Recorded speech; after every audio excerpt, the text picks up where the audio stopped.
राधे राधे बच्चों, आज हम साइंस के बेसिक के बारे में पढ़ेंगे। तो सबसे पहले हम देखेंगे कि फादर ऑफ मॉडर्न साइंस कौन है। तो फादर ऑफ मॉडर्न साइंस है हमारे गैलियो गैले, और जो हमारे एल्बर्ट आइंस्टाइन हैं उन्हें को गैलियो गैली के नाम से जाना जाता है। और उसके बाद है फादर ऑफ फिजिक्स। जो हमारे फादर ऑफ फिजिक्स हैं वो कौन है? Sir Isaac Newton. और जो हमारे सर आइजैक न्यूटन है, इन्हें फादर ऑफ फिजिक्स क्यों कहा जाता है? क्योंकि इन्होंने प्रोपाउंड किए थे 3 लॉ ऑफ मोशन, और जिसमें first law of motion, second law of motion and third law of motion आता है। फर्स्ट लॉ ऑफ मोशन में हम देखते हैं कि if a body is at rest और moving at a constant speed in a straight line, it will remain same unless it is acted upon by a force.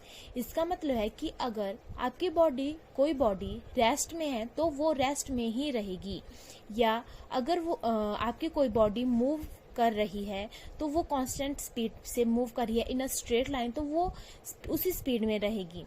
कब तक?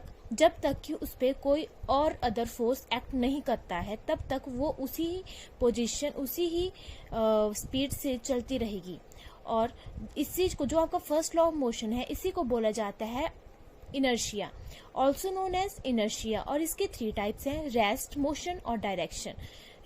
Rest में जैसे कि अगर आप देखें कि आपके पास बहुत सारी बुक्स हैं और आपने उनको एक रो में लगाया है, और अगर आप उसमें से कोई भी बुक निकालने की कोशिश करते हैं तो मान लो कि आपने कोई नीचे की बुक निकालनी है और ऊपर बहुत सारी बुक्स हैं, तो आप नीचे की बुक्स को निकालते हैं तो आपकी ऊपर वाली बुक्स साथ में नहीं आती हैं, बल्कि वो वहीं ही रहती हैं, ठीक है, और आप नीचे वाली बुक को निकाल लेते हैं। ये हो गया आपका रेस्ट का एग्जाम्पल। और दूसरी बात है मोशन।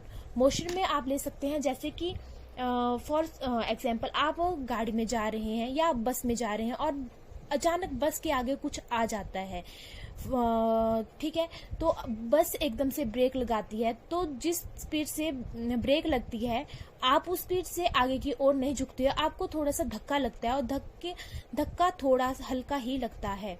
क्यों? क्योंकि आपके पैर जो हैं वो ग्रेविटी के कांटेक्ट में है, ठीक है। और दूसरी बात, तीसरा आ गया आपके पास direction.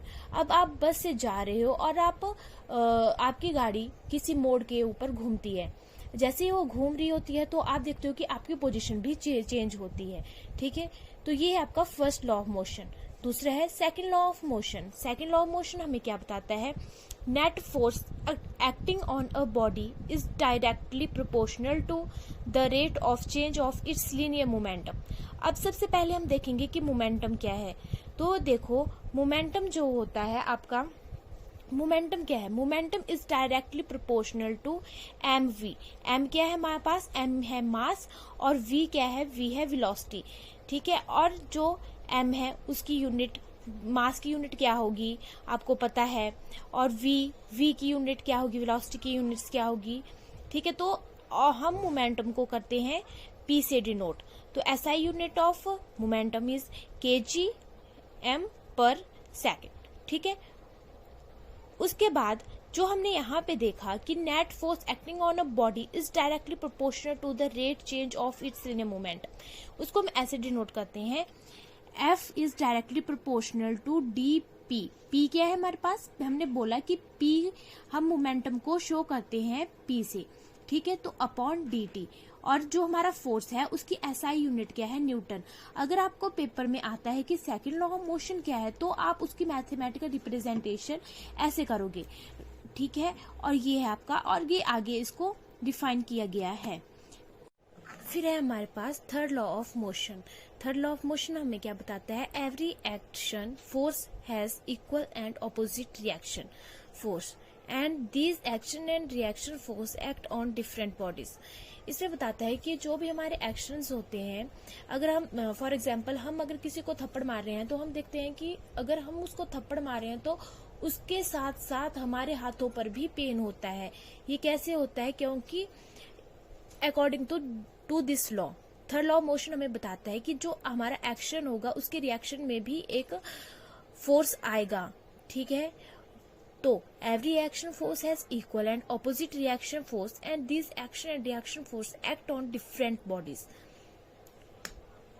Father of chemistry, first of all chemistry is the branch of science that deals with properties, composition and structure of elements and compounds, how they can change and the energy that is released or absorbed when they change. तो father of chemistry कौन है? Father of chemistry है हमारे पास एंटोनी लुआइशर और Antony Laurent दी लुआइशर, ठीक है। उसके बाद हमारे पास आता है father of biology. Father of biology, सबसे पहले बायोलॉजी क्या है? Biology is a branch of science that deals with life और लिविंग ऑर्गेनिजम्स। बायोलॉजी को डिस्कवर करने वाले थे एरिस्टोटल जी, और जो आपकी बायोलॉजी है वो फर्दर डिवाइडेड है टू ब्रांचेस में। First of all zoology and second one is botany, मतलब कि एनिमल्स एंड प्लांट्स। एनिमल्स जो है हमारे आते हैं जूलॉजी में एंड बॉटनी में आते हैं हमारे प्लांट्स। और जूलॉजी को डिस्कवर करने वाले थे एरिस्टोटल एंड बॉटनी के फादर हैं हमारे थियोफ्रेस्टस। थैंक यू बच्चों। अगर आपको आज का जो सेशन है वो अच्छा लगा होगा तो प्लीज़ कमेंट एंड सब्सक्राइब।